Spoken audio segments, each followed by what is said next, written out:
Boa noite, pessoal. Vamos retomar aqui nossa meditação no livro de Romanos, bem interessante, né? Fundamenta muito os princípios da fé, os princípios do novo nascimento, os princípios de uma vida com Cristo. Então, um livro realmente muito rico e que tem muito a nos ensinar. Vamos continuar, que a gente não chegou nem na metade do trabalho, tá bom? Vamos apresentar hoje a nossa meditação a Deus. Senhor nosso Deus, querido Pai, muito obrigada pela oportunidade de estarmos reunidas mais uma vez aqui na tua presença, buscando conhecer mais da tua palavra, conhecer mais do Senhor, sobre a sua justiça, sobre a sua misericórdia, entender o que o Senhor espera de nós e como podemos fazer para que agrademos ao Senhor.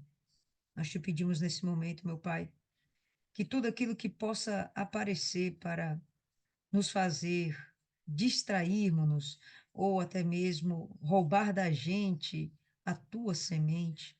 Deus, que isso não venha acontecer, que seja repreendido todo mal agora, todo atraso, seja repreendida toda confusão, tudo aquilo que possa ser problema na internet, nas conexões, né? Nada venha atrapalhar esse momento que o Senhor nos preparou.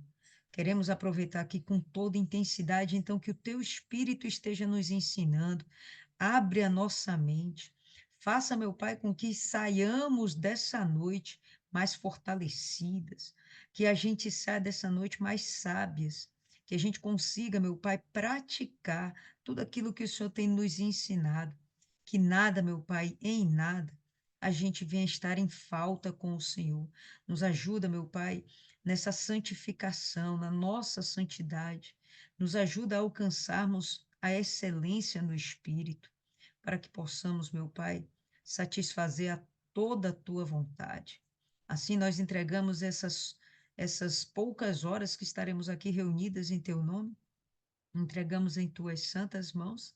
E desde já nós te pedimos, meu Pai, que esse sal, esse elemento, que hoje, meu Pai, nós vamos provar, que esse sal hoje, meu Pai, venha causar na gente sede, sede de mais compromisso contigo, de comunhão com o Senhor, que a gente, meu Pai, não venha se sentir saciada nunca, que sempre estejamos desejosas de estar envolvidas contigo, envolvidas no teu trabalho, envolvidas, meu Pai, na oração, no jejum, envolvidas, meu Pai, com a tua palavra, que os nossos ouvidos estejam, meu Pai, sensíveis para te ouvir e que o nosso coração esteja disposto a praticar e te obedecer.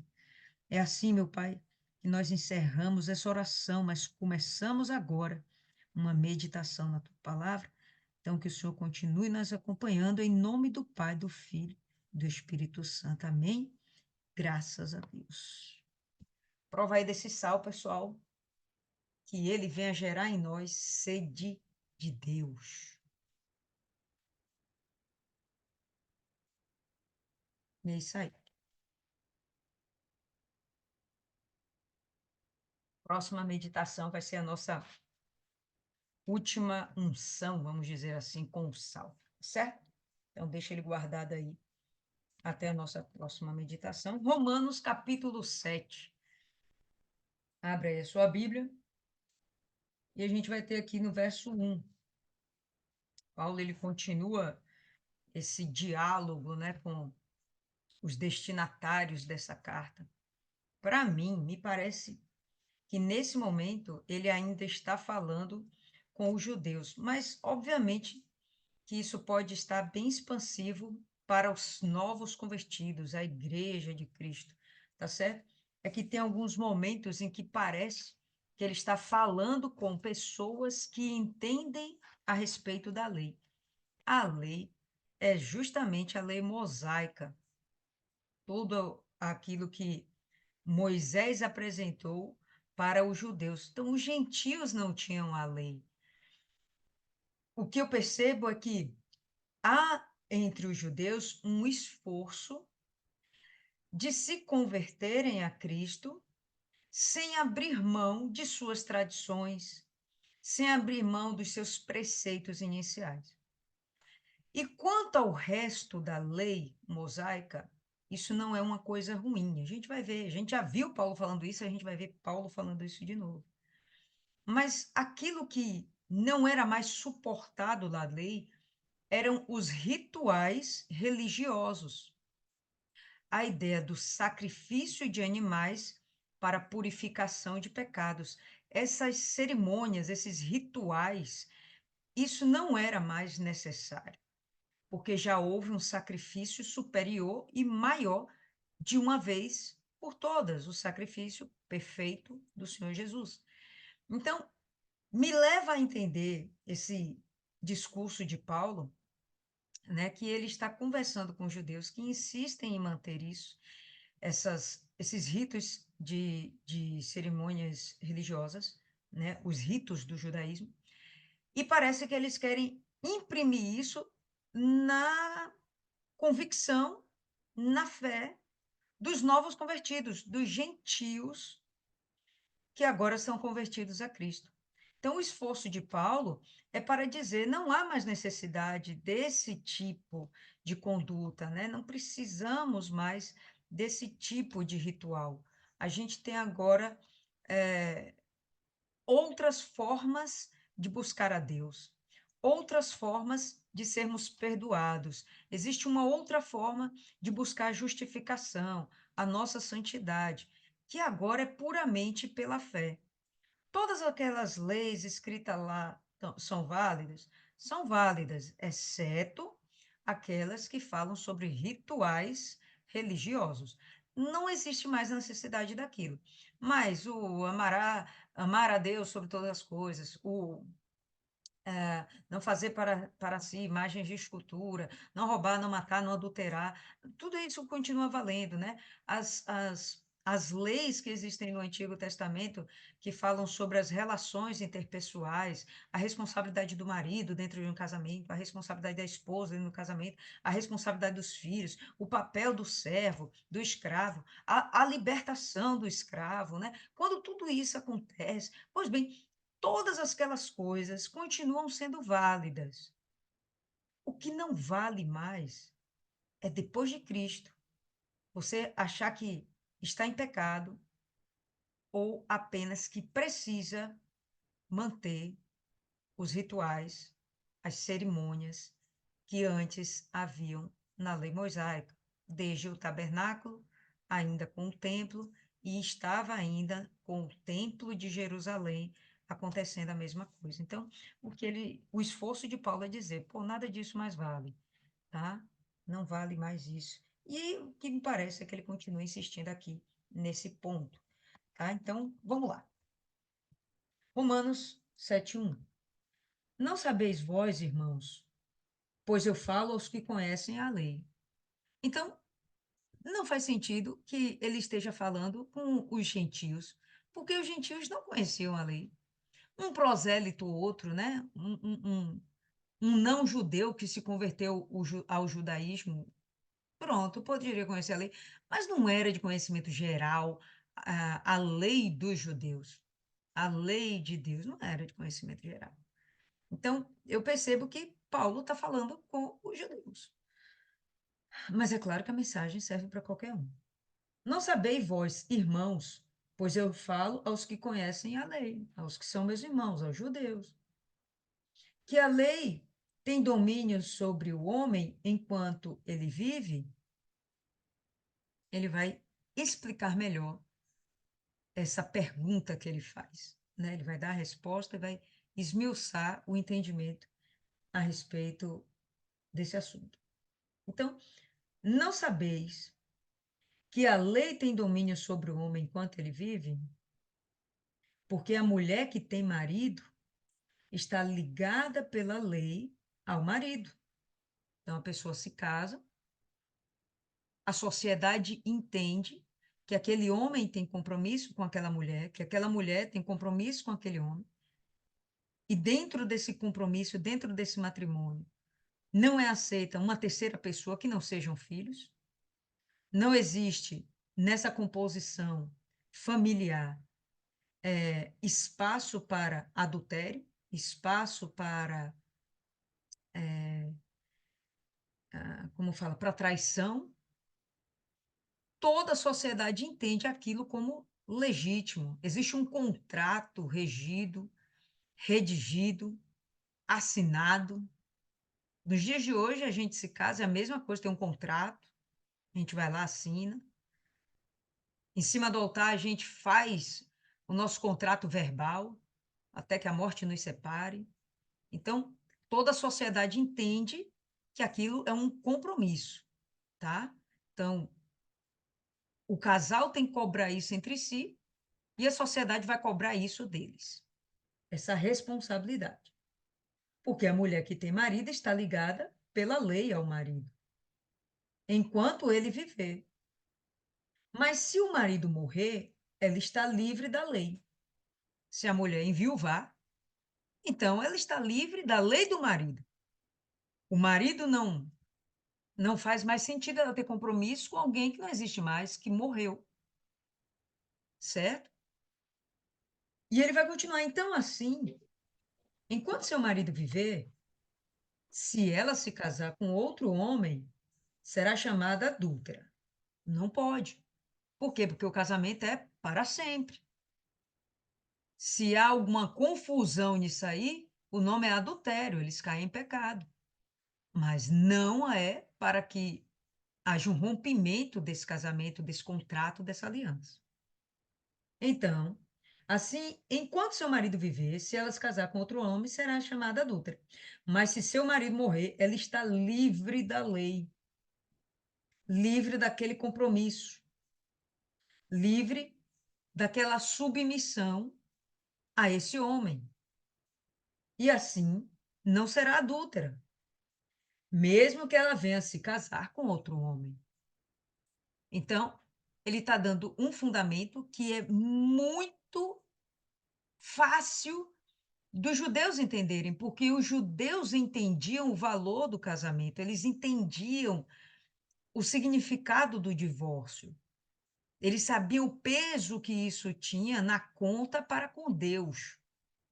Os gentios não faziam questão de seguir tão à risca esse tipo de compromisso, ainda que todos os povos, em todos os momentos, têm o entendimento de que um casamento, uma família, ela deve perdurar.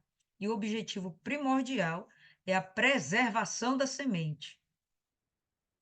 Então, eu vou morrer, mas alguém vai ficar no meu lugar. Meu sangue vai se perpetuar. A necessidade de, de uma geração, de a formação de uma nova geração. Em princípio, a necessidade da família é essa: perpetuação da espécie. E aí ele chega e fala: bom, mas se a mulher casada vier a ficar viúva, então ela não tem mais obrigação de se submeter àquele marido. Isso é muito claro. Então, os judeus conseguem compreender isso com facilidade. Portanto, meus irmãos, também vós tornastes mortos para a lei pelo corpo de Cristo, para que chegasseis a ser outro, do que foi ressuscitado dentre os mortos, a ser de outro, do que foi ressuscitado dentre os mortos, a fim de dessemos fruto. Então ele vai dizer, ó, quando você morre para a lei, então você está agora livre. Se nós morremos com Cristo, a lei ali é extinta, porque vai surgir agora uma nova doutrina. Vai surgir agora uma nova lei. Vai surgir agora uma nova forma de adoração, de santificação. Não precisa mais animais mortos. Jesus já foi morto. O que precisa agora é de fé e uma mudança de proceder, de comportamento, de prática. E isso você vai se aperfeiçoando ao longo da vida. Então, nesse caso, se a lei está morta, então você pode se casar com aquele que vem dentre os mortos, que ressuscitou. Você se casa com Jesus, nosso marido. Você se casa com Jesus e, a partir de então, você vai seguir um novo regimento, você vai estar submetida a um novo regimento. Você vai ter agora um outro nível de compromisso, um outro tipo de compromisso e um outro nível de comprometimento. Fácil de entender isso aí, né? Portanto, meus irmãos, também vós tornastes mortos para a lei pelo corpo de Cristo. Então, em Cristo se cumpre toda a lei. A lei dizia que todo que pecar, esse morrerá. Jesus não pecou, mas carregou em si os pecados da humanidade, de todas as gerações. Então, ele morre como um pecador, o pior pecador possível. E como ele cumpre a lei da última forma que pode ser, tem algo mais que ele possa cumprir depois da morte? Não tem mais o que possa ser cumprido. Então, ele cumpre toda a lei, inclusive de morrer pelo pecado. Não dele, mas da humanidade. Então, no momento que ele morre, cumpre-se a lei e acabou. Ali se extingue esse tipo de sacerdócio, o sacerdócio levítico. Agora começa um novo tipo de sacerdócio, que é em Cristo. Ele agora é o nosso sumo sacerdote. Os judeus entendiam muito bem o que Paulo estava querendo dizer. Para que chegasseis a ser de outro, que é Cristo, do que foi ressuscitado dentre os mortos, Cristo, a fim de que dessemos fruto para Deus. Essa parte aqui agora é interessante. Que fruto é esse que ele está falando? Que fruto é esse que Paulo está falando? Eu vou entender aqui de duas formas. Não sei se vocês vão concordar comigo. Mas tem dois frutos aqui que são pertinentes. Primeiro, você, eu. Nós somos fruto do trabalho de Cristo. Não fosse ele morto na cruz pelos nossos pecados, estaríamos mortos para Deus. Então, como somos justificados pela nossa fé, então agora nós somos fruto do próprio Jesus Cristo. Para quem é esse fruto? Para Deus. Jesus não vai assumir os resultados da sua obra como se fossem seus. Por mais mérito que ele tem a resignação e o compromisso de estar entregando tudo isso nas mãos do Pai. Então, nós somos fruto de Jesus para Deus. Certinho? E eu acho interessante, deixa eu ver aqui. Eu acho que eu marquei aqui alguma coisa para a gente ver. Quando nós somos fruto, é impossível a gente não lembrar do fruto do Espírito. Quem vai nos acompanhar no processo do novo nascimento? O próprio Espírito Santo. A gente está casado com Jesus, acabamos de ver isso aqui, nós estamos separados da lei, agora estamos casados com Jesus, mas Jesus está nos céus. Quem é agora que vai nos guiar? Então a gente sabe que Jesus diz que o próprio Deus enviará um outro consolador, a saber, o Espírito Santo. Então, quem é que vai fazer esse trabalho de nos auxiliar no nosso processo de santificação? O Espírito Santo. E inevitável a gente pensar em nossa santidade sem o fruto do Espírito Santo, sem sermos o fruto do Senhor Jesus. Então, abra aí em Gálatas 5 e vamos dar uma olhada a respeito do que é o fruto do Espírito Santo. Estamos estudando isso às quartas-feiras, né? Na igreja, na nossa igreja. O fruto do Espírito Santo. Mas vamos ver aqui. Em Gálatas capítulo 5, todo mundo entrou aí? Boa noite. Boa noite, Ju. Gálatas capítulo 5, verso 22. Gálatas 5:20.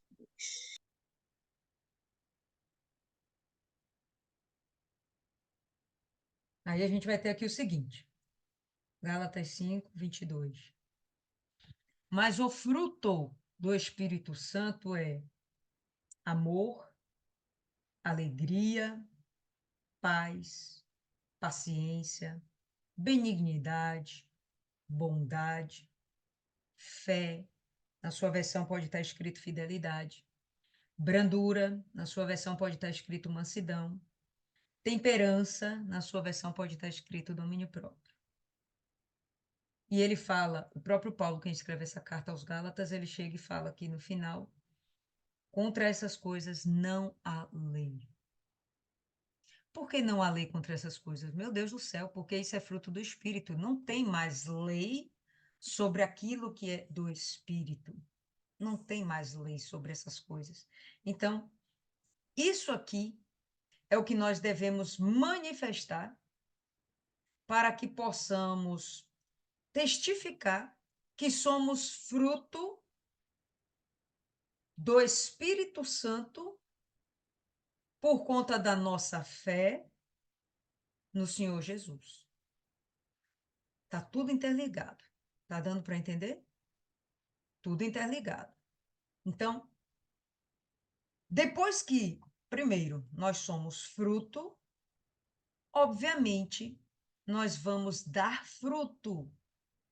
Então, eu vejo esse fruto aqui de Romanos 7:4 como nós sendo fruto e as pessoas que nós conseguimos ganhar para Jesus sendo o nosso fruto. Fruto que o Espírito Santo vai gerar na vida daquela pessoa, usando a nossa vida, sendo que Deus usou primeiramente a vida do próprio Jesus. Então, é um efeito dominó que só vai acabar quando Jesus voltar. E eu acho que até quando Jesus voltar, isso vai acabar continuando, porque a gente vai continuar com essa missão de pregar a palavra de Deus. A gente vai continuar com essa missão. Bom, mas vamos nessa. Então, a gente vai entender o seguinte, que Paulo está dizendo que se o judeu ele se converte a Cristo e ele abandona os rituais religiosos que outrora ele praticava, ele não precisa ficar com a consciência pesada, não há nele culpa. Não tem por que ele ficar se condenando, achando, nossa, eu estou fazendo errado, eu estou pecando contra Deus, alguma coisa assim. Não, não é mais isso que ele tem que praticar. Então, que ele fique livre, porque ele realmente agora é livre, certo? Livre da lei. Toda lei, pessoal, vou repetir, não é toda lei. É sobre o sacerdócio levítico que Paulo aqui está falando, porque os judeus queriam continuar insistindo nisso. Eles queriam continuar insistindo nesses rituais, inclusive insistir na circuncisão. Mas isso a gente já viu, acho, lá no capítulo 3, né? Capítulo 2, capítulo 3. E Paulo também bateu muito forte. Não tem mais circuncisão da carne, a circuncisão é do coração. Certo? E ele continua aqui falando isso. A nova doutrina de Cristo é o que usamos para alcançar a nossa santidade. Quais os sinais da nossa santidade? É isso aqui, o fruto do Espírito Santo. Algum desses itens aqui você não consegue manifestar? É estranho. Então, que Espírito Santo é esse? Que não consegue ter amor, que não consegue ter paz, que não consegue ter alegria. Tem gente que vive emburrada por natureza, né? É difícil a gente pensar, pô, aquela pessoa tem o Espírito Santo. Estranho. Por quê? Porque o Espírito Santo dá aquela alegria, o gozo da alma. É para viver de dente aberto toda hora? Para mim, sim. Não tem motivo para a gente ficar de cara amarrada. Sabe? Quando a gente começa a ter a compreensão de que tudo coopera para o bem daqueles que amam a Deus, a gente vê na coisa ruim até motivo para se alegrar. Porque, de alguma forma, aquilo ali vai se reverter em bem para a gente. Né? Então, tem motivo para viver emburrado. Tem motivo para você viver sem paz, ansioso, angustiado. Ou tem a conta para pagar. Ah, meu marido atrasou. Não tem motivo para viver angustiado, não tem motivo para você perder a sua paz. Tem motivo para, de repente, você começar a pensar em como usar a sua fé para o seu benefício. Estou endividada, estou perturbada. Não tem porquê. Você tem o Espírito Santo, não tem porquê você ficar perturbado, né? Se você está endividado, trate de gastar menos do que aquilo que você ganha. E trate de ganhar mais para você ter aquilo que você almeja. Não gasta antes de você ter, né? Tem a previsão, não, vou ter. Ah, então tá bom, então eu vou gastar. E nunca gaste tudo, sempre faça uma reserva, né? A palavra de Deus ensina que a gente sempre tem que fazer uma reserva. Pega 30% do seu salário, deixa lá reservado. Tenha disciplina na hora de gastar. Isso evita muita coisa. Isso é sabedoria que vem de Deus. Isso está escrito na palavra, tá? Isso está escrito. Tem um exemplo que ele fala das formigas. Acho que tem provérbio, se eu não me engano, que o autor fala, acho que é, não lembro se é Davi, não lembro agora, mas o autor fala que a formiga junta no verão para ter no inverno. Então ela fez uma reserva. Isso é um exemplo, né? Vai ter com a formiga ou preguiçoso. Tem gente que quer que caia, né, do governo na sua conta. Aí vive dependendo aí de Bolsa Escola, Bolsa Família, Bolsa Vale Gás, vale tudo agora, né? Então, não tem motivos para realmente a gente viver entristecido. Não tem realmente motivos para você viver estressado, nervoso, tenso. Não dá. Quando você tem o Espírito Santo, você consegue levar as coisas de uma forma leve, sempre de uma forma leve, tá? Ah, quando ele fala aqui sobre a brandura, a mansidão, eu acho mais interessante quando ele fala sobre a temperança. Temperança, para mim, me dá uma ideia de equilíbrio. Tempero, né? Aquele negócio que dá sabor. Demais não é bom. De menos a gente sente falta. Né? O tempero, o equilíbrio, que aqui ele vai usar em outras versões como domínio próprio. A capacidade que você tem de se autorregular, de definir até onde você vai, que atitude você vai tomar, controlar suas emoções, controlar seu desespero. Perdi um ente querido, aí fica desesperado. Não faz sentido. Foi para o céu? Então é motivo de alegria. Ah, tenho dúvida se a pessoa foi para o céu? Acabou, agora nem adianta você ficar mais triste. Já foi.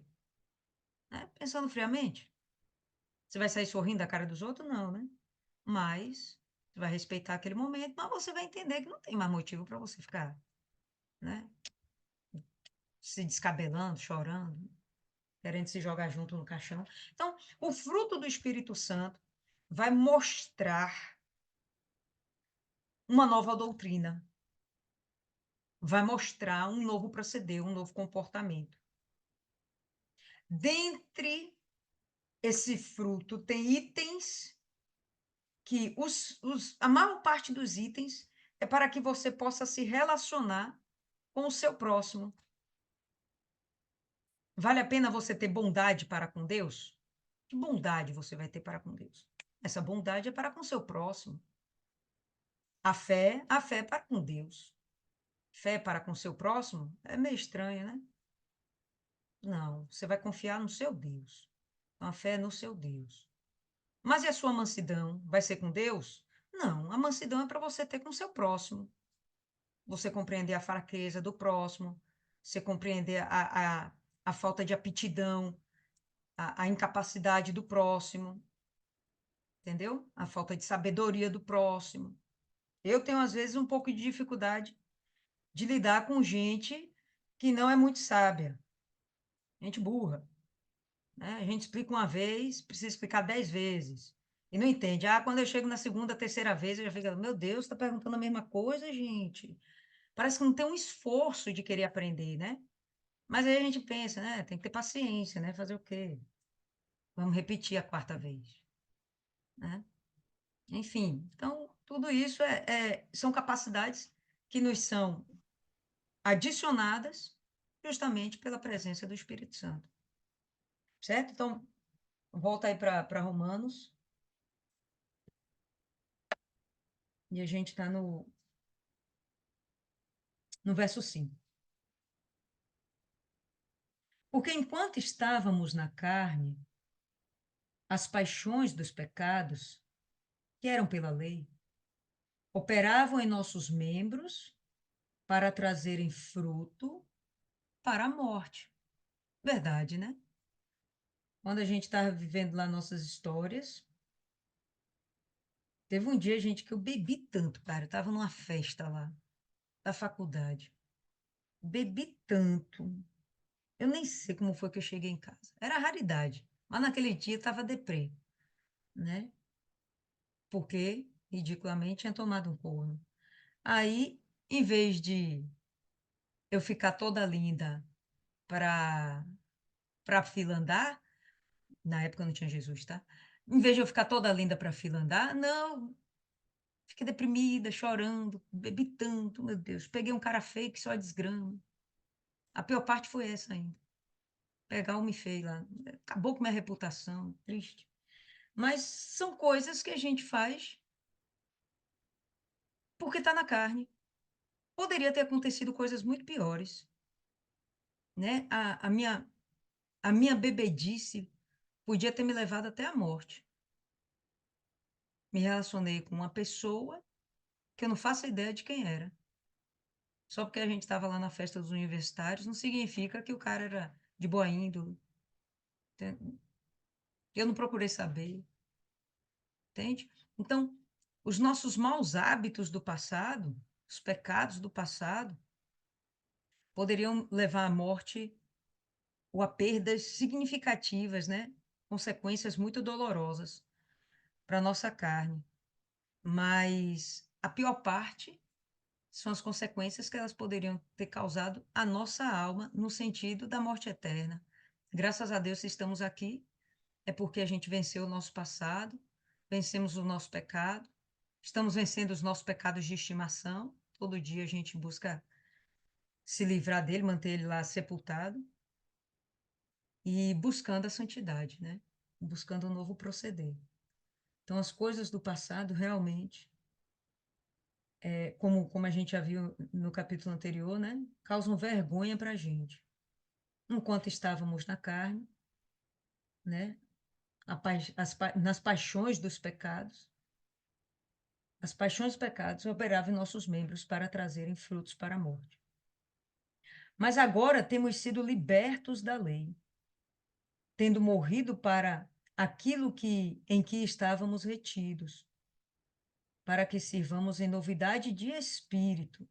Esse espírito aí está com letra maiúscula? Não, letra minúscula, né?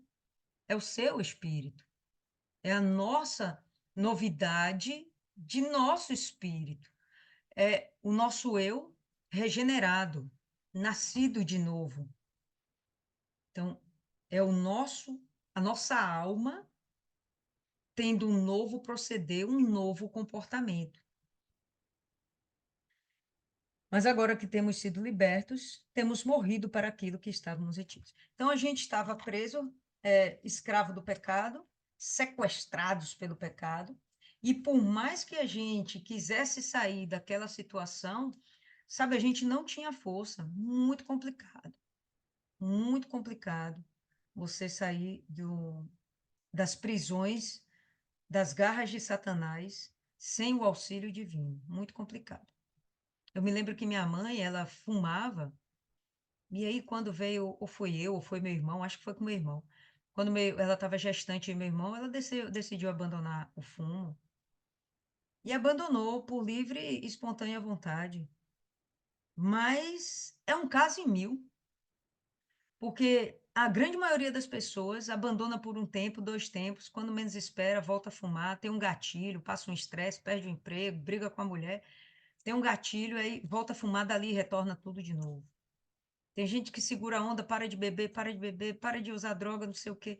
Passa um tempo, dois tempos, três tempos, depois tem um gatilho e volta tudo de novo. Então, é muito difícil você vencer os vícios da carne, os pecados, sozinha, sem o auxílio de Deus. É bem difícil mesmo. E você acaba vencendo uns mas você não consegue vencer todos, porque a sua carne está inclinada para o pecado, né? Então, se a gente não tem a novidade, não tiver a novidade de espírito, e essa novidade de espírito só vem através do Espírito Santo, então a gente vai ficar aqui batendo cabeça, esperando a morte chegar. E quando chegar, ir para o inferno, né? A gente não, eles lá, que a gente já se converteu. O que diremos então? A lei é pecado? De forma alguma. Ele é bem enfático. Tem um ponto de exclamação aí, quando ele fala de forma alguma? Aqui na minha versão tem um ponto de exclamação. De forma alguma. Isso demonstra ênfase. Não, a lei não é pecado. Porém, eu não conheci o pecado senão pela lei. Pô, não entendi, Lília. Como é que é isso aí? É a consciência, pessoal, o entendimento. Quando a lei chega a Paulo, quando a lei chega ao ser humano, a lei revela o pecado. Então, não farás mais de escultura. Aí vem a lei, não farás mais de escultura. Pô, mas você tinha escultura. Pô, não sabia, é pecado. Então, a lei revela o pecado. A lei é ruim porque ela revela o pecado? Não. A lei vai te condenar? Não. Você vai ser condenado na lei. Não é a lei que vai te condenar. É o seu pecado que vai te condenar. A lei só vai dizer: olha, esse é pecado. O que que você vai dizer? O que que você vai fazer? Opa, então agora eu vou mudar meu proceder. Seu Espírito Santo funcionou? Deu certo? Não. Israel bateu cabeça a vida inteira. Bate cabeça até hoje. Sem o Espírito Santo, bate cabeça até hoje. Então, o que o Paulo está querendo dizer é que a lei é extremamente importante. Justamente porque ela nos mostra, nos sinaliza o caminho que a gente tem que seguir. Ela nos dá o norte. Olha, adulterar é pecado. Foge do adultério. O divórcio é pecado. Foge do divórcio. Pô, me divorciei. Ou estou em pecado. Beleza. Se você agora contrair um novo matrimônio, vê se não peca mais. Vê se não faz mais errado. Ah, eu me entreguei nos vícios. Já deu, né? Agora você entendeu o que é pecado. Ele vai explorar aqui mais um pouquinho esse assunto. Porém, eu não conheci o pecado senão pela lei.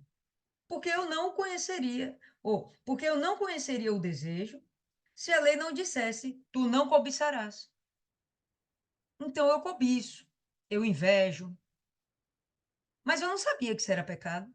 Eu achava que era a minha luta natural de sobrevivência, para ser melhor, para ter o mesmo que o outro, para ter mais até do que o outro.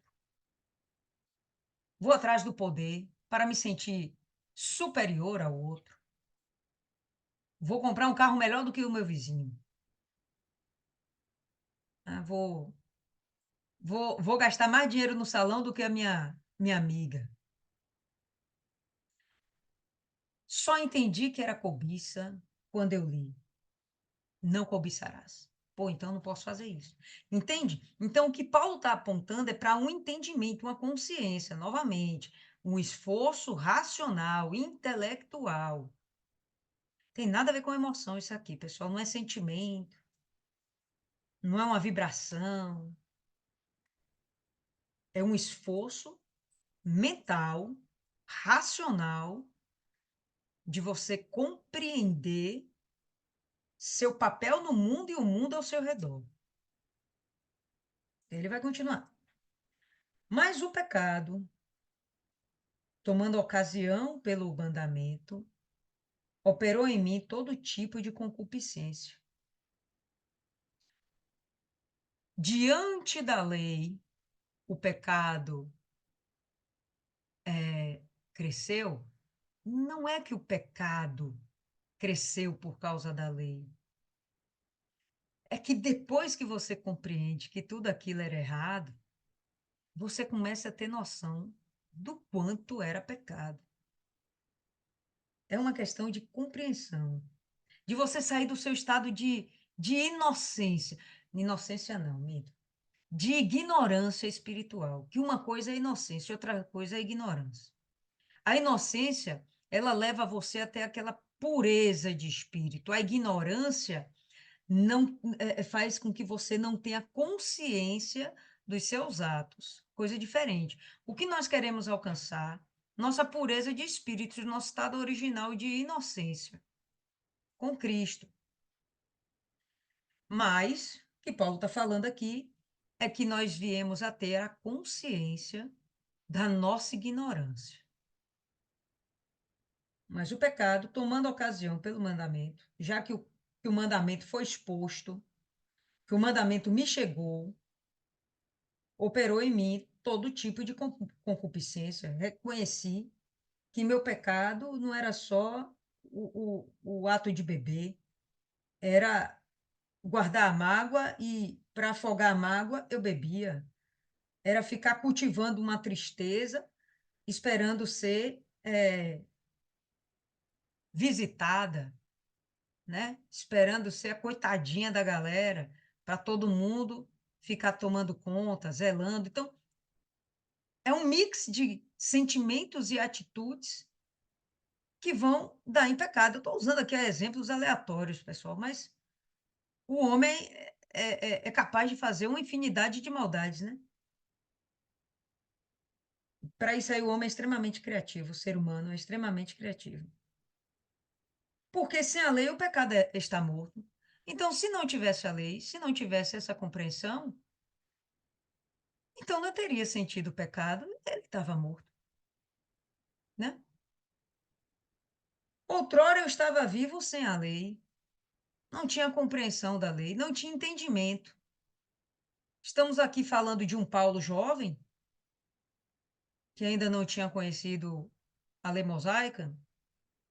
Estamos entendendo que Paulo está se colocando no lugar de Adão, que ainda também não tinha lei. Estamos vendo Paulo falando sobre os hebreus, até que chegou a lei mosaica. Estamos Paulo se colocando no lugar dos cristãos em geral, dos gentios. Enfim, outrora estava vivo sem a lei. Mas quando o mandamento veio, o pecado reviveu e eu morri. Por que morreu? Porque o salário do pecado é a morte. Ah, mas eu estava vivo sem a lei. Beleza, porque você estava no tempo da ignorância. Tem gente que fala o tempo da inocência, né? Deus perdoa a sua inocência. Deus perdoa a sua ignorância. Ignorância no sentido de desconhecer, tá? Não é um sentido pejorativo, é o sentido mesmo da palavra. A pessoa é ignorante, a pessoa desconhece um determinado fato. E o mandamento que era ordenado para a vida, eu achei que era para a morte. Então, qual era a função da lei? Sinalizar o que era errado para que você tivesse vida. Como é que você ia ter vida? Não praticando o que era errado. Então, quando a lei chega para Paulo, ele reconhece, ou para Adão, ou para o hebreu, ou para os gentios. Quando a lei chega, ele reconhece: nossa, eu estou em pecado, né? E agora eu estou morto. Então, de fato, ele morreu? Não. Ele está sinalizando para a morte da alma, e estamos entendendo aqui que isso é uma compreensão, né? Paulo, você vê que ele parece que repete a mesma coisa toda hora. Não é que ele está sendo repetitivo, é que ele está sendo enfático. Ele quer que isso fique muito gravado. Se você não tem consciência do certo e do errado, ok, você não tem pecado. Mas quando você tem consciência do certo e errado, opa, agora você tem pecado. Mas, quando a lei, a consciência lhe é aflorada, o objetivo não é te matar, o objetivo é te trazer vida. Como? Fazendo você fugir daquilo que te mata. Certo? E o mandamento que era ordenado para a vida, eu achei que era para a morte. Porque o pecado, tomando ocasião pelo mandamento, me enganou e por ele me matou. O pecado matou pelo mandamento. Então, que isso fique bem claro. Não tem pecado se não há compreensão. Então, a gente vê uma criança de 8 anos de idade, né? E que ela. Eu estou falando de 8 anos de idade, que as coisas hoje estão bem precoces, né? As criancinhas de 8 anos de idade, 9 anos de idade, elas não querem mais brincar de carrinho na rua, de bola com os amiguinhos, né? Já está pensando em namorar, né? Eu soube de um dado recente que o primeiro contato com as crianças, das crianças com pornografia hoje acontece por volta dos 5 anos de idade. Não é necessariamente que elas estejam buscando, mas aparece. E daí elas têm contato com pornografia. 5 anos de idade. Será que com 5 anos de idade ela tem consciência de que aquilo é certo ou que é errado? Se ela nunca viu nenhum adulto fazer, talvez aquilo, em primeiro momento, a condene, porque a gente sabe que a gente tem a nossa consciência dentro, a nossa lei de Deus dentro do nosso coração. Então, em primeiro momento, ela pode achar que aquilo é errado, mas ninguém está vendo, foi legal, não estou sendo condenado, não tem pecado. Não tem uma lei precisa dizendo que eu não posso. Mamãe, papai não disse, você não pode ver isso. E aí, quando menos espera, a gente vê crianças de 8 anos completamente erotizadas. Gente, isso acontece toda hora. Se vocês que têm filhos aí, tomem cuidado, porque dentro das escolas é o que mais acontece, né? Então, quando é que aquela criança vai entender que aquilo é pecado? Eu não vou dizer criança, eu vou dizer ser humano. Quando é que o ser humano vai entender que aquilo que ela estava fazendo era pecado? Quando alguém vier e dizer, olha, isso é pecado, olha, isso é errado, isso é crime.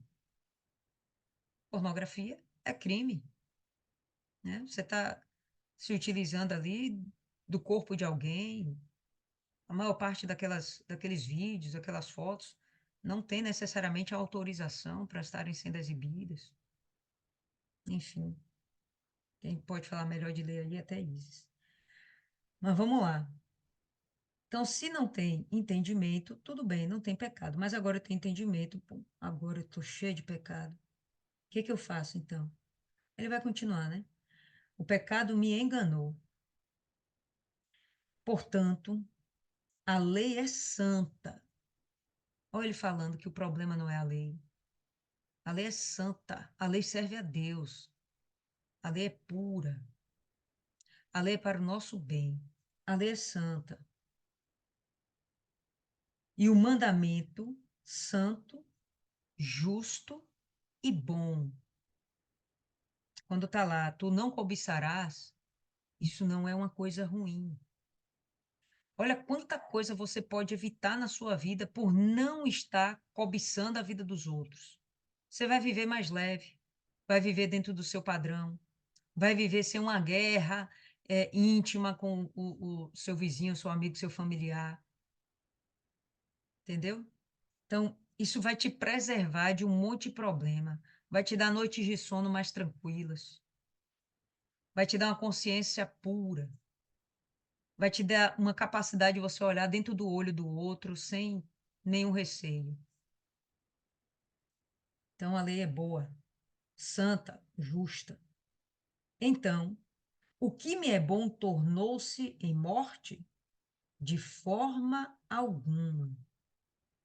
Mas o pecado, para que se mostrasse pecado, operou morte em mim, pelo que é bom, a fim de que, pelo mandamento, o pecado se tornasse excessivamente pecaminoso. Essa é uma redundância aí, pecado para lá, pecado para cá, mas o que ele quer dizer é justamente o que já dissemos.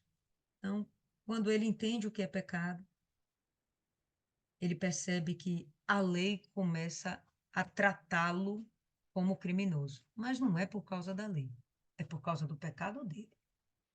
Então, se ele foge do pecado, se ele se abstém do pecado, ele vai estar vivendo agora para a vida. Tem aquela passagem que Deus fala: expõe diante de vós agora a morte e a vida, né? O bem e o mal. E ele dá a dica: escolhe, pois, a vida.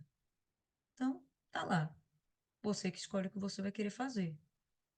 Porque nós sabemos que a lei é espiritual, mas eu sou carnal, eu sou carne, vendido sob o pecado. Então, eu sou escravo, ou melhor, estou preso a uma carne, a um receptáculo que tende para o pecado. Aí, quando eu desci nas águas, aquela velha criatura foi sepultada e nunca mais ela vai me perturbar. Verdade? Claro que não. Vou lembrar, o batismo nas águas é um ritual, é um compromisso. É que nem você vai lá e casou, né? Aí você assina. Tô casada com fulano. Então tá lá assinado, né? Tem a certidão de casamento. Existe lá um juiz que assina junto com você. Olha, o referido é verdade, dou fé. Tá lá embaixo, tá escrito. Isso é verdade. Isso existe, é um contrato. Isso me impede de eu pecar? A existência do contrato me impede de eu trair meu marido? Me impede de eu me divorciar dele? Não. A existência do contrato não me impede de fazer o que é errado. O que me impede de fazer o que é errado é o meu compromisso com esse contrato. Mesma coisa, você tem um contrato de serviço, de prestação de serviço. Você presta um serviço para um cliente seu, você tem um contrato. Aquilo te proíbe de você não cumprir o contrato? Não, não te proíbe. O que te proíbe é sua consciência. E você entender que tudo tem consequências. Quebra de contratos, quebra de alianças, quebra de princípios tem consequências. Então, porque nós sabemos que a lei é espiritual, mas eu sou carnal, vendido para o pecado. Ele vai continuar. Porque o que eu faço, não o permito. Pois o que eu quero, isso não faço. Mas o que odeio, isso eu faço. E se eu faço o que não quero, eu consinto que a lei é boa. Então agora já não sou eu que faço isto, mas o pecado que habita em mim. O que ele quer dizer com isso? Que dentro dele, ele tem o desejo de fazer a coisa certa. Dentro dele, ele tem desejo de obedecer àquela voz que vem lá dentro do espírito, que é a lei de Deus dentro da gente, a vontade de Deus dentro da gente, que diz o que é certo e o que é errado. Então, dentro dele tem aquela, poxa, eu vou ajudar meu próximo. Mas a carne fala, pô, se eu abrir mão desse recurso, se eu abrir mão desse direito pelo meu próximo, eu vou ser prejudicado ou vai me fazer falta. O que há dentro dele quer fazer o bem, fruto do espírito, né? Bondade. Mas a carne já pensa de outra forma. Se você der, vai te fazer falta. E a gente poderia usufruir, inclusive, de uma forma melhor. A gente podia comer melhor, a gente podia se vestir melhor, a gente podia comprar algo a mais. Então, ele vai começar a defender aqui que vai existir um conflito eterno entre a carne e o espírito. Uma história muito antiga que a gente sabe quem vence. Quem é que vence, a carne ou o espírito? Aquele que você alimentar. Então, o que você alimentar é o que vai ficar mais forte. Se alimenta o seu espírito, sua carne vai ser mortificada. Deixou de alimentar seu espírito, sua carne vai ser avivada. E ela volta com todos aqueles desejos que pareciam que tinham morrido. Então, o sepultamento nas águas vai continuar existindo até que essa vida nessa terra, nesse receptáculo de carne, se acabe. E sempre a gente vai ter aquele conflito interno. Faço? Não faço. Eu quero até fazer, mas eu não consigo fazer. A carne, ela vai querer fazer o que é mal. Se tem algo de bom que você quer fazer, isso veio do teu espírito. Isso não veio da sua carne. Não foi minha carne que quis fazer aquela doação. Mentira. A sua carne pensou: rapaz, essa doação podia pagar minha viagem, podia pagar meu passeio, podia pagar meu fim de semana com minha família numa boa churrascaria. Então, eu vou abrir mão disso aqui agora para dar para alguém que eu nem sei quem. Isso é a carne falando, mas seu espírito diz o seguinte: eu tenho que ajudar o próximo. Isso é amor. É o primeiro fruto, né, do fruto, do primeiro item do fruto do espírito. Isso é amor. Isso não veio da sua carne, isso veio do teu espírito. E a gente vai lá continuar. É, porque eu sei que em mim, isto é, na minha carne, não habita coisas boas, pois o querer está presente em mim, mas o executar, o bem, eu não encontro. Ele não vai encontrar suporte na carne. Se você, novamente, não fizer aquele esforço intelectual, que é isso aqui que manda todo o resto do corpo, né? Se você não fizer um esforço e ser definida, eu vou fazer isso, ponto final. Eu vou me dedicar aos meus estudos, ponto final. Eu vou concluir aquilo que eu comecei. Eu vou levar a termo a minha santificação. Eu comecei lá atrás e eu não vou parar aqui, eu vou me aperfeiçoar. Vou abandonar os vícios. Então, se não houver esse compromisso pessoal, não é uma mágica que vai acontecer debaixo das águas. Não é. Você vai ter que conflitar com sua carne. Aí Paulo vai usar aquele, aquela linguagem, né, de que a carne milita contra o espírito e o espírito milita contra a carne. Quando ele fala milita, é um termo de guerra, né? Então vai haver uma guerra. E você pensa em uma guerra, em uma situação de paz, né? Você pensa em guerra, você tem paz de espírito. Você não tem paz de espírito. Você pensa em uma guerra, você sempre vai entender que há conflito. Não, Lira, mas se eu tenho Espírito Santo, eu tenho paz de espírito. Se você venceu o conflito. Se você caiu em pecado, se você cedeu para a carne, você não vai ter paz de espírito. A paz de espírito, a alegria de espírito, o amor, a bondade, a mansidão, a temperança, domínio próprio, é se você alimentar seu espírito, é se você vencer essa guerra contra a sua carne. Caso contrário, não, você não vai ter nada disso. Entendeu? Porque o bem que eu quero fazer, não faço. Mas o mal que eu não quero fazer, esse eu faço. E a gente pensa em Paulo, o cara da evangelização. Foi o cara mais usado, velho. Quando a gente pensa em evangelização, foi o cara que foi mais longe. Foi o cara que deu mais fruto. Foi o cara que abriu mais igreja. Foi o cara que levantou mais discípulos, que fez mais pastores. Foi Paulo.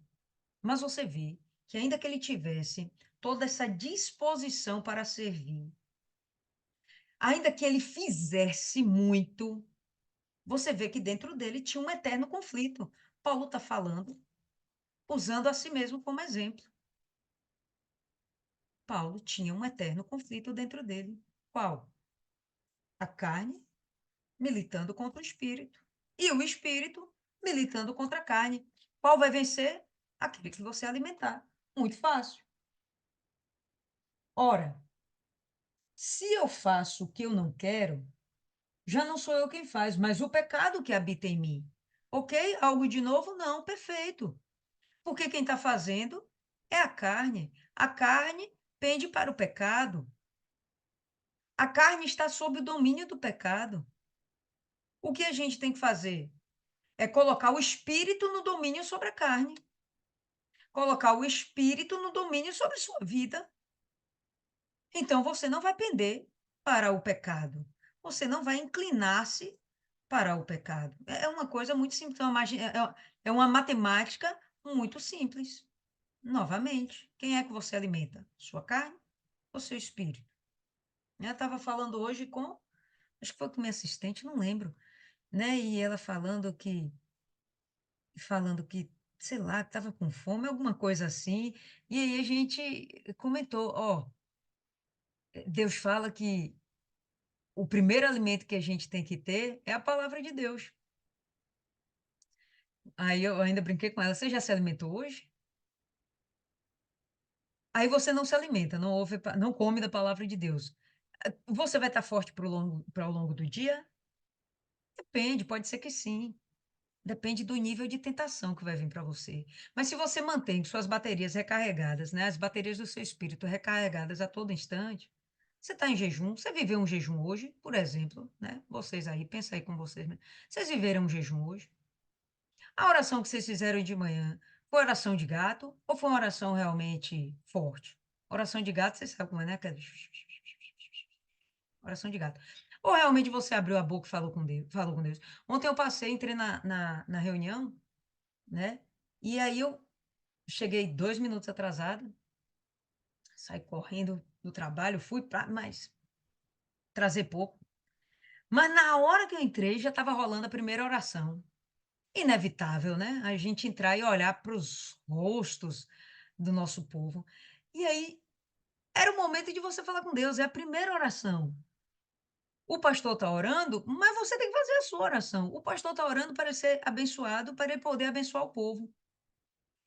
E você tem que fazer a oração para você abençoar seu pastor, para você ser abençoado, para Deus te abençoar. E aí a gente via pessoas, eu vi, pessoas com a boca fechada, pessoas tais que depois, no meio da reunião, o pastor falou: "Ó, você que não tem o Espírito Santo, vem aqui na frente, venha buscar o Espírito Santo aqui. Vamos pôr as mãos sobre vocês, tal". Beleza. Aí essa pessoa vai para lá para frente e voltar. Gente, para quê se você não consegue se expressar com Deus, se você não consegue falar com Deus? Não, tô orando em espírito. Maravilha. E eu acho isso extremamente valioso e necessário que você tenha aquele momento de oração em espírito, adoração em espírito. Mas isso é quando você não consegue fazer de verdade.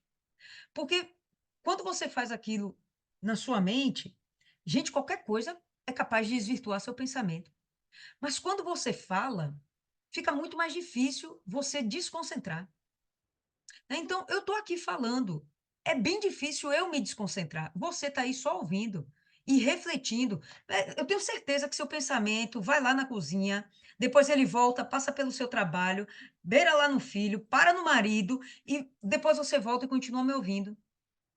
Eu tenho certeza, porque o foco é diferente. Então, quando você abre a boca para falar com Deus, é muito difícil você perder o foco. Então, a oração, ela de verdade é uma oração meio preguiçosa.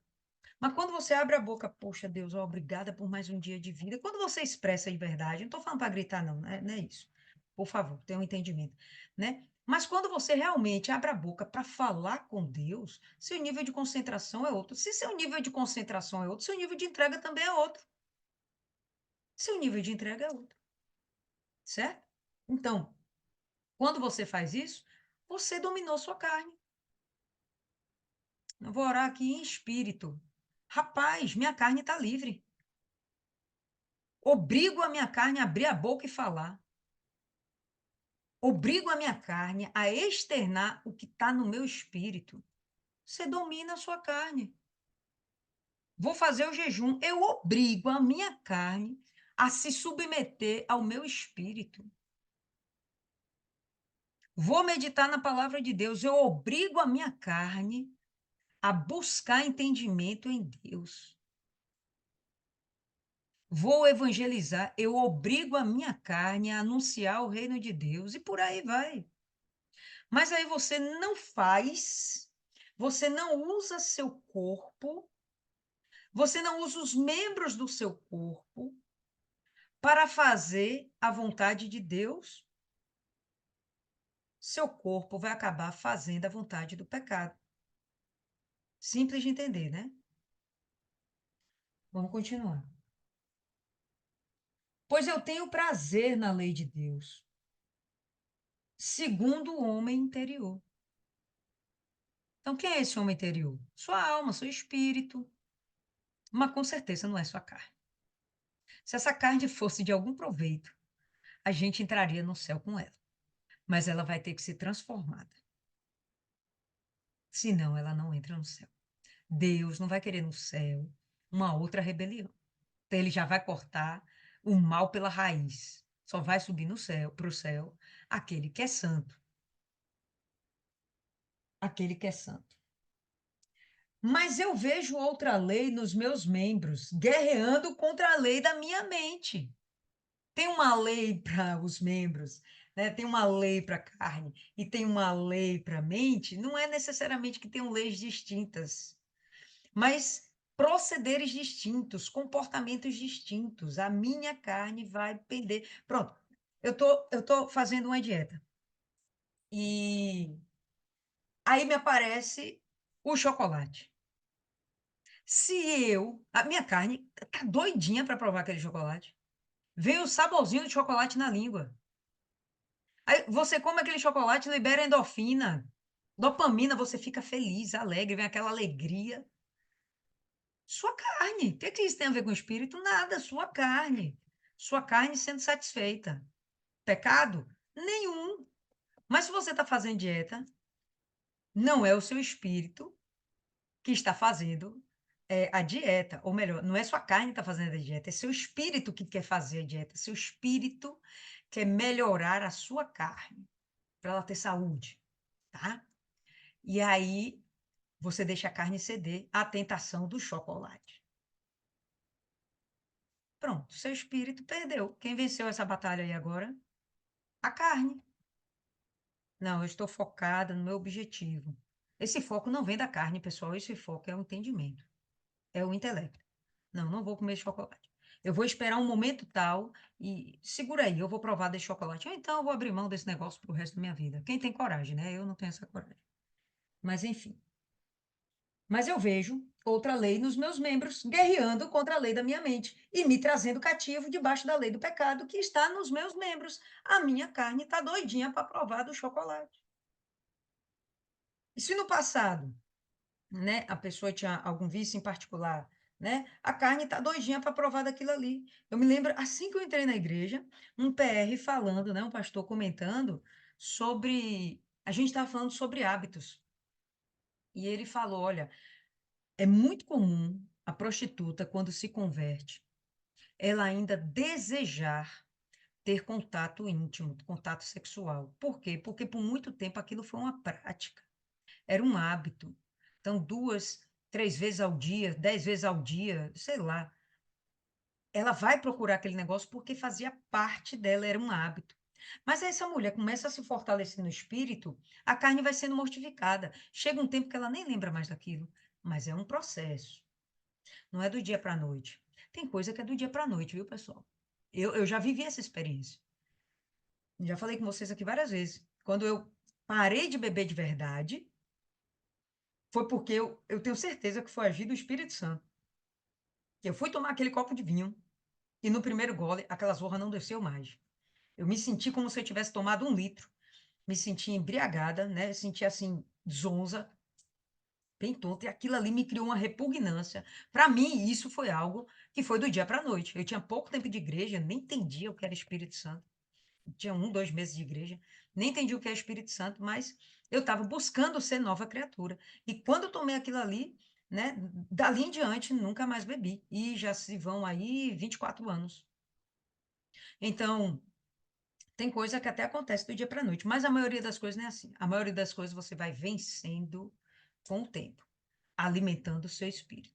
Aí você deixa de alimentar seu espírito, é o que a gente vê muito, muito, muito, muito dentro da igreja. Não, eu vou me garantir, porque eu já tenho esse conhecimento bíblico todo, porque eu já tenho título de obreira, porque eu tenho título de pastor, né? Eu vou me garantir porque eu já sou casada. E quando a gente vê, a pessoa está completamente fria, congelada com Deus, congelada, e aí cai no pecado. E todo tipo de pecado. De modo que a última forma, o último estágio que ela fica, chega a ser pior do que o primeiro, pior do que quando ela conheceu Jesus. Não vou nem dizer quando ela entrou na igreja, pior do que quando ela conheceu Jesus. Então, haviam homens que eram mulherengos, conheceram Jesus, foram levantados pastores, tal, tal, tal. Por algum motivo, adultério, orgulho, sai da presença de Deus quando menos espera, é homossexual. Piorou a condição, entende? Então, se você der vazão à carne, você vai chegar a situações piores. Lembra aquele coxo paralítico, né? Que foi curado por Jesus. Aí Jesus cura ele e tua fé te salvou, beleza. Aí chega um tempo depois, alguns dias depois, Jesus reencontra esse homem e ele fala: Olha, cuidado para que não te suceda coisa pior. Não volte ao pecado, porque senão seu último estágio vai ser pior. Então, o que é pior do que ficar paralítico? Ou era paralítico ou era cego. Agora eu esqueci, viu, pessoal? Não tenho certeza. Se alguém lembra aí, fala. Mas o que interessa é que o último estado daquele homem, se ele voltasse ao pecado, ia ser pior do que antes, pior do que o encontro dele com Jesus, tá? Então a gente tem que se policiar. Temos que nos policiar. Temos de nos policiarmos. Ok. Ó miserável homem que sou. Paulo admite, Paulo, gente, o cara era humilde, né? Ele reconhecia o que que ele era, quem ele era. Quem me livrará do corpo desta morte? Morte da alma. Eu agradeço a Deus por meio de Jesus Cristo, nosso Senhor. Agradeço a Deus porque Ele criou o plano da salvação.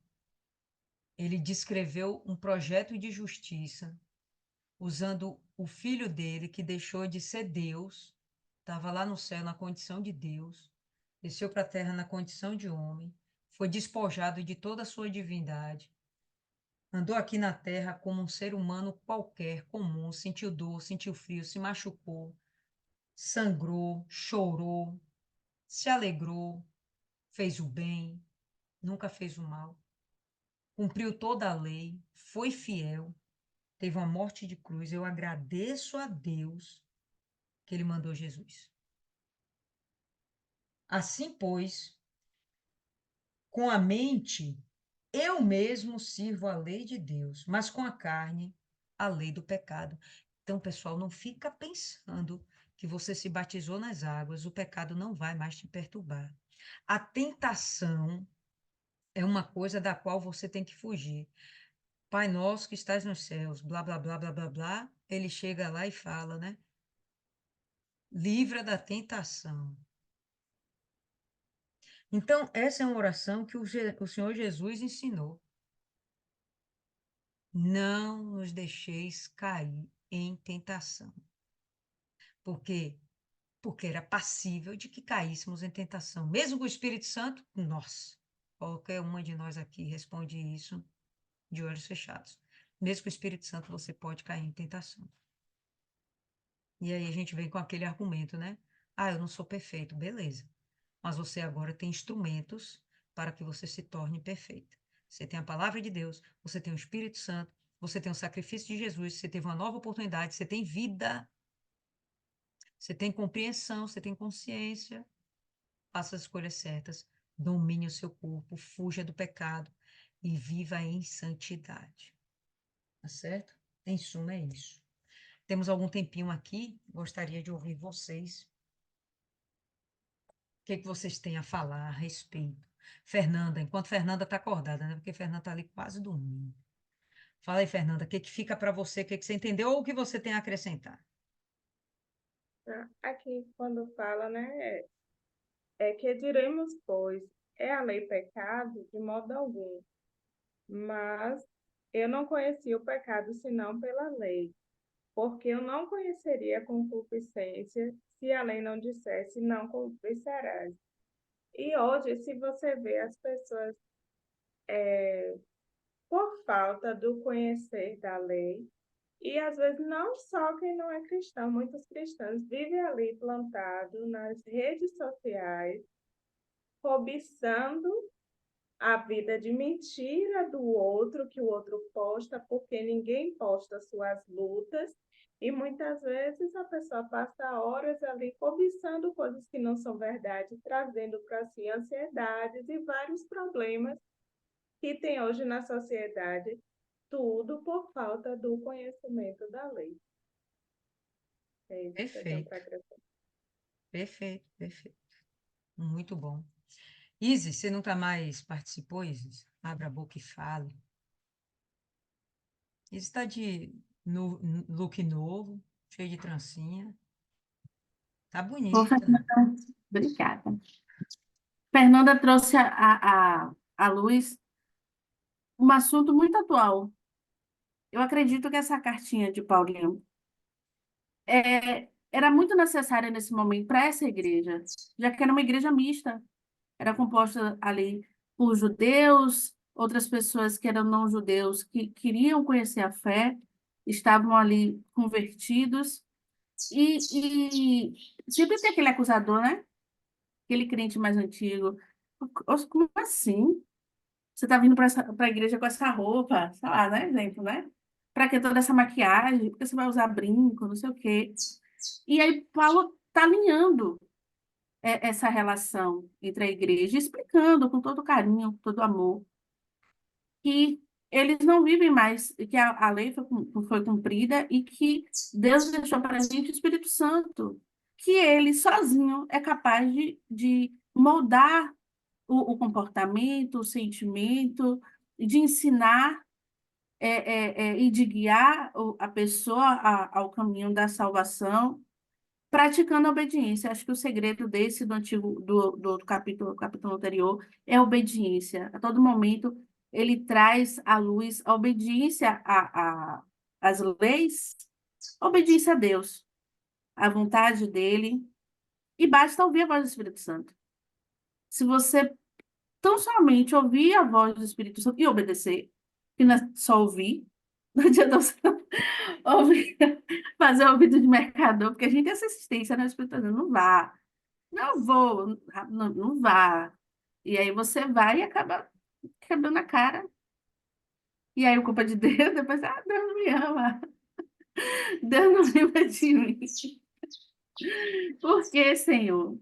Ainda tem a ousadia de questionar a Deus. Se a todo momento ele está ali, disponibilizando o espírito dele para ajudar na caminhada, para direcionar. Olha que coisa maravilhosa, como Deus é lindo. Ele viu que a lei não bastava e que ainda veio o inimigo usar a lei para trazer despertar algumas malícias, né?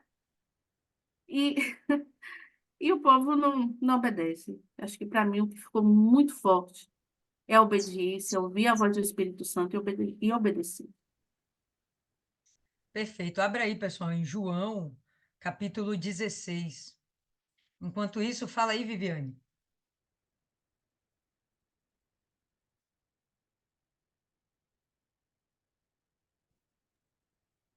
Oi, boa noite. Boa. O E que aí, deu o para que... entender para mim aqui mais foi sobre a carne versus o espírito, né? A guerra, né? Guerra que nós passamos. Desde quando a gente tem um conhecimento, né? Da palavra de Deus, mesmo antes, né? Você vai, se batiza, ali que começa a guerra. A guerra começa aí, mais ainda, né? E até hoje. Então, Paulo aqui, ele está alertando, né? Que é para você dar vazão ao espírito, para que você venha alimentar o seu espírito, né? Para que a gente venha estar sempre em espírito. E é muito difícil, não é fácil. Todos os dias a gente tem que matar leões, né? Que aparecem, seja no trabalho, seja em casa, seja com familiar, guerras e mais guerras, mas quando o nosso espírito está fortalecido, está forte, nós vencemos mais um dia, mais uma batalha e vamos prosseguir, né? Prosseguindo para o alvo, né? Que é a nossa salvação, que é em primeiro lugar. Então, foi isso aí. Perfeito. Muito bom. João 16, no verso 8, a gente tem isso aqui, ó. E quando ele vier, ele quem? O Consolador. Quando ele vier, convencerá o mundo do pecado, da justiça e do juízo. Então, primeiro a gente vai ter a justiça, ou melhor, o pecado, você é convencida do pecado, e de repente a culpa pode começar a lhe consumir, mas aí ele te convence da justiça. A justiça é o plano da salvação, é a morte de Jesus Cristo no seu lugar, para que você venha ter novamente oportunidade de salvação, vida eterna. Se você rejeita isso, aí ele te convence do juízo. Então, se você não aceitar a proposta da salvação diante do entendimento do pecado, você então vai sofrer o juízo. E o juízo é a condenação ao lago que arde com fogo e enxofre eternamente. O Espírito Santo vai nos dar essa direção. Não tem como você fugir disso aqui, a não ser que você não nutra com o melhor do Espírito a sua alma. Se você não nutrir a sua alma, você vai padecer. Sua alma vai ficar com fome, faminta, e sua carne vai I'm vencer. hungry. Fala, Fernanda. O que você acabou de falar agora, esse plano, já vem lá atrás, antes de Jesus. Lembra quando Caim, ele matou Abel, Deus, antes dele matar, Deus tentou convencer ele e falou que o desejo dele seria contra ele, mas cabia a ele dominá-lo. Então Deus tentou convencer ele, mas ele não deu ouvido. Então isso antes de Jesus, né? Lá no início. Muito bem lembrado, Fernanda. É isso aí mesmo. Naquela época, a diferença é que não tinha o Espírito Santo. Mas caramba, tinha o próprio Deus falando com você. Você precisava do Espírito Santo. Não, é muita descaração, né? Abel não ouviu a voz de Deus. Olha só como são as coisas. Abel foi aceito por Deus, foi, mas ele não ouviu a voz de Deus. Quem ouviu a voz de Deus foi o rejeitado do Caim. E o safado, Foi descarado, Caim que salafrário, sem matou vergonha. Abel. Hã? Foi Caim que matou Abel. Sim, é isso. Abel foi aceito. Mas quem ouviu a voz foi Caim, o rejeitado. Entendeu? O safado, descarado, sem vergonha. Ele ouviu Deus falando com ele. Que nem quando Deus falava com Eva e Adão. Caim, a mesma coisa, ouviu. Está lá escrito. Está escrito que Abel ouviu? Não está escrito, mas está escrito que Deus parou para conversar com Caim. Né? E ele realmente rejeitou. Então, teve a orientação divina. Hoje a gente tem o Espírito Santo Consolador, que faz esse papel. Deus está sentado no troninho dele. Jesus está sentado no trono à direita do Pai. E o Espírito Santo está aqui na terra fazendo a sua obra. Né? E vai chegar o momento que Jesus vai vir aqui para a terra e vai fazer o restante da obra dele. Tá bom? Eu peguei assim, só para resumir, peguei aqui e escrevi aqui o seguinte, ó. Quando nos tornamos cristãos, passamos por um processo de renovação de mente, hábitos e práticas. Por isso devemos abandonar nosso antigo jeito de viver e abraçar o novo. Isso é um exercício pessoal. Bom, pessoal, por hoje é só. A gente vai ficando por aqui. E quinta-feira a gente vai dar continuidade aí nas exortações de Paulo, nos ensinamentos de Paulo. E estaremos conversando um pouquinho mais a respeito de salvação, tá bom? Então estejam presentes, façam de tudo para vencerem o sono, o cansaço, estarem aqui com a gente. Milene, você pode fazer a oração de encerramento? Posso sim, dona Lília. Eu só queria fazer uma pergunta antes. É que a senhora falou quinta-feira não vai ter sábado, não? Quinta-feira não vai ter sábado, não entendi. Pare, volte. É, Eu falei quinta-feira porque é- quinta vai ter. Hoje é terça, não é terça hoje? Ah, não, hoje é não, hoje é quinta. quinta. Ah, tá. Então a senhora confundiu. Ah, tá bom. Jesus amado, é Eu... velhice, é velhice. Eu assumo, eu tô assumindo essas coisas, é Não, velhice. bem-vindo ao clube que acontece comigo também. Aí, como eu entrei atrasada, eu achei que fosse alguma outra coisa. Não, não, senhora. Sábado, sábado, 9 horas a gente tá aqui, sábado. Senhor, meu Deus e meu Pai, te agradecemos imensamente, meu Pai, por essas meditações, por essa oportunidade que nós estamos tendo, meu Pai, de meditar nesse livro tão rico, tão maravilhoso, o quanto tem nos despertado, o quanto também, meu Pai, tem nos ensinado, o quanto nesses momentos identifico, meu Pai, o que precisa ser corrigido, o que naquele momento não era o olhar que tinha sobre aquilo, meu Pai. E o Senhor esclarece, o Senhor abre o entendimento, o Senhor sempre acrescenta. Isso é tão poderoso, tão rico na tua palavra, meu Pai. É um capítulo que tanto já lemos no caminhar da nossa vida, seja já convertido ao Senhor, já entregue ao Senhor, seja no início da caminhada. E quando a gente chega aqui nesse momento e de novo medita nele, é tão grandioso, meu Pai, o quanto o Senhor enche a nossa alma de esperança, o quanto o Senhor nos alerta o que precisamos mudar e melhorar, e como, meu Pai, precisamos perseverar na obediência, entregando-nos ao Senhor todos os dias, meu Pai, todos os segundos da nossa vida, porque a luta é eterna, Senhor, a luta é a gente com a gente mesmo. E o Senhor está aqui do nosso lado, isso é um privilégio, o Senhor está dentro de nós, isso é um maior privilégio ainda, meu Pai, eu te agradeço muitíssimo por isso. E aquelas, meu Pai, que ainda não têm o Senhor, meu Pai, que ainda não é sua morada, que o Senhor venha ser derramado na vida deles, meu Deus, na vida de cada um de nós, porque nós não suportamos a caminhada se o Senhor não habitar em nós, meu Pai. Há tanto que melhorar, há tanto que fazer, meu Pai, há tanto que trabalhar por Ti. E se não tivermos o Teu Espírito, não ficaremos perdidos, meu Pai, o quanto já fui perdida antes. Então eu peço, meu Pai, eu suplico, meu Pai, que o Senhor venha na vida de cada um de nós, renovando o nosso entendimento, continuando a abrir a nossa mente, para que a gente persevere, não só em aprender, mas assim, meu Pai, a viver e da nossa vivência podemos ser exemplos e também ensinar, meu Pai.